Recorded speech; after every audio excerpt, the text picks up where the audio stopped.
Welcome to Samba Samba. Enjoy the video. You start by protecting your data, back up bookmarks, and sign out so nothing is lost. Next, open Settings, go to Apps or Apps and Notifications, then see All Apps and tap Chrome. This puts you where changes happen. Once done, if you see Uninstall Updates, tap it. This returns Chrome to its factory version so you can disable it. Make sure you understand many Android builds treat Chrome as a system app, so uninstalling fully may not be possible without deeper steps. You now force Stop Chrome to halt background processes. This prevents conflicts while you change settings. Then clear storage and cache to remove saved sign-ins and data. This makes disabling cleaner. Revoke all permissions so Chrome can't access location, camera, microphone, or contacts after it's disabled. Finally, tap Disable. This removes the app from your launcher and prevents updates.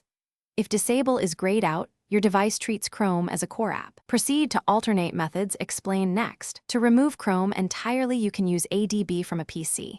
Enable developer options and USB debugging, then run a db shell pm uninstall user 0com.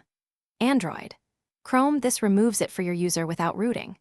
If you need it gone system-wide, rooting or a factory image replace is required, which is risk.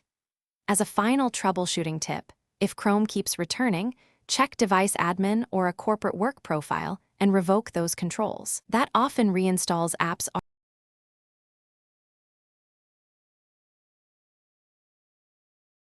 Thanks for watching. Consider subscribing if we helped you.